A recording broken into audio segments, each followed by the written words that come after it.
آپ بڑے پیارے انداز میں حضور علیہ الصلوۃ والتسلیم کی مقدس آنکھ کا نقشہ کھینچتے ہیں۔ آپ فرماتے ہیں کان رسول اللہ صلی اللہ علیہ وسلم قد عجل عینین۔ بعض اوقات بندوں کی آنکھیں بڑی موٹی موٹی ہوتی ہیں مگر دلکش نہیں ہوتی، موٹی ہوتی ہیں مگر دلکش نہیں ہوتی۔ حضرت علی مرتضیٰ رضی اللہ تعالیٰ عنہ فرماتے ہیں کہ حضور علیہ الصلوۃ والتسلیم کی مقدس آنکھ موٹی بھی تھی اور دل نشین بھی تھی۔ قد عجل عینین، پوچھا یہ اور کچھ تھوڑا سا فرمائے۔ فرماتے ہیں کہ کان رسول اللہ صلی اللہ علیہ وسلم اسود الحدقہ، کہتے ہیں میں نے بچپن میں تھا بڑے غور سے دیکھا، اور غور کریں کہ آپ فرماتے ہیں کہ یہ جو سفیدی کے اندر ایک دائرہ سا بنا ہوا ہے، اور اس دائرے کے اندر آپ ذرا غور کریں ایک اور دائرہ بنا ہوا ہے، اس دائرے کے اندر ایک اور دائرہ بنا ہوا ہے۔ آپ ذرا غور کریں، ایک دوسرے کی آنکھ کو دیکھیں، ایک دائرہ ہے پھر دوسرا دائرہ ہے پھر وہ تیسرا دائرہ ہے۔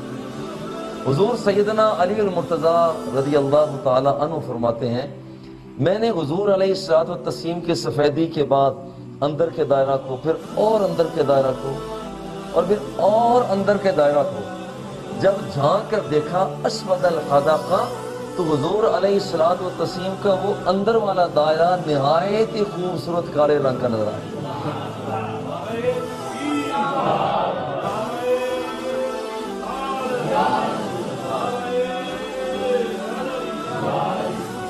حضور سیدنا ام معبد رضی اللہ تعالی عنہ سرکار ان کے پاس بھی تشریف لے گئے، ان کے گھر کی ساری بکریاں چرنے کے لیے جا چکی ہیں، ساری بکریاں چرنے کے لیے جا چکی ہیں۔ ایک مریل بکری گھر کے اندر، مریل ہے، چل سکتی نہیں، پوچھا جاتا ہے گھر میں کوئی چیز ہے؟ سرکار دو سرا سفر کر کے مکہ مکرمہ سے مدینہ منورہ تشریف لا رہے ہیں، حضرت نے کوئی ایسی چیز نہیں ہے کہ مریل سی بکری ہے۔ پوچھا کہ مریل سی بکری سے دودھ لینے کی اجازت ہے؟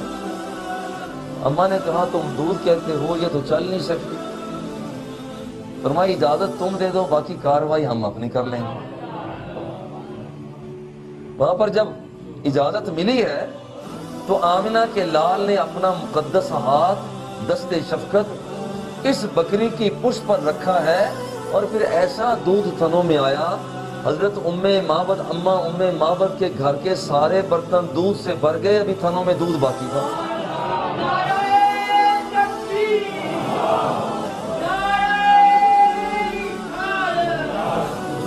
حضور آپ بتائیں ماں جی، آپ نے بھی تو حضور علیہ الصلوۃ والتسلیم کی آنکھوں کو دیکھا تو وہ آپ کو کیسے لگی؟ آپ فرماتی ہیں فی اشفارہ بطفن۔ حضرت ابو ہریرہ تو فرماتے ہیں کہ حضور علیہ الصلوۃ والتسلیم آپ کا انداز یہ تھا اعظم الاشفار، کہ آپ کی پلکیں بڑی گھنی تھی، مگر ام معبد فرماتی ہیں گھنی تو اپنی جگہ پر ہیں مگر ان پلکوں کے اندر بڑا خوبصورت خم بھی موجود تھا، اور یہ خوبصورتی کی علامت ہوتی ہے اوپر کی پلک اوپر جا رہی ہے اور نیچے والی پلک نیچے آ رہی ہے، یہ خوبصورتی کی علامت ہے۔ آپ فرماتے ہیں کہ میں نے حضور کو دیکھا کان فی اشفارہ بطفن، حضور علیہ الصلوۃ والتسلیم کی پلکوں کے اندر نہایت ہی خوبصورت خم موجود تھا۔ حضرت جابر بن سامورہ رضی اللہ تعالی عنہ، جب ان سے پوچھا جاتا ہے کہ آپ ذرا بتائیں حضور پاک کی مقدس آنکھ کیسی تھی، آپ نے بڑا دل نشین جملہ عطا فرمایا۔ آپ فرماتے ہیں کہ جب آپ کو دیکھا گیا اذا نظرت الیہ قلت اکحل العینین بل لیس باکحل، فرماتے ہیں جب میں نے آپ کو ذرا غور سے دیکھا تو میں محسوس یہ کرتا تھا، جب حضور کا شانہ نبوت سے تشریف لاتے تو میں محسوس کرتا شاید کہ سرکار دوسرا سرما لگا کر آئیں، میں یہ محسوس کرتا حضور علیہ الصلوۃ والتسلیم اپنی آنکھوں میں سرما لگا کر آئے ہیں بلیسا بیکھالا. فرماتے ہیں حقیقت یہ تھی کہ حضور علیہ الصلوۃ والتسلیم خود آنکھوں میں سرما لگا کر نہ آئے ہوتے تھے. یہ وہ سرمے کی دھاری تھی جو رب ذوالجلال نے اپنی قدرت کاملہ سے لگا کر بھیجی. یہ وہ تھی. اور یہ بات حضرت ابن عباس رضی اللہ تعالیٰ عنہ سے پوچھتے ہیں حضور پاک کی مقدس آنکھ کیسی ہے؟ تو آپ کہتے ہیں دیکھیے میں پوچھتا ہوں جناب ابی طالب سے وہ کیا فرماتے ہیں. جناب ابو طالب سے پوچھا کہ آپ کے پاس تو سرکار کا بچپن گزرا ہے, یہ بتائیں حضور پاک کی مقدس آنکھیں وہ کیسی تھی؟ تو جو جملہ یہاں سے ملتا ہے حضرت ابن عباس فرماتے ہیں کان الصبیان یصبحون رمسن شاسن ویصبح النبی صلی اللہ علیہ وسلم دہینا کحیلا.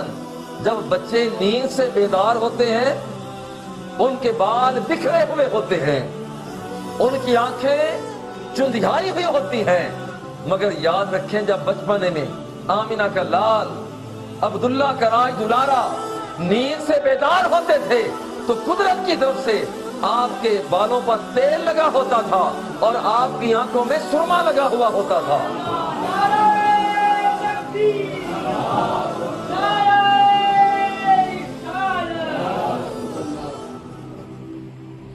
یہ آپ کا مقدس عمل اور یہ آپ کی مقدس آنکھیں ہیں. سرکار دو عالم صلی اللہ علیہ وآلہ وسلم کا یہ انداز پیار اور محبت اٹھ گئی جس طرف دم میں دم آ گیا. یہ حضور علیہ الصلوۃ والتسلیم کی آنکھ مبارک ہے.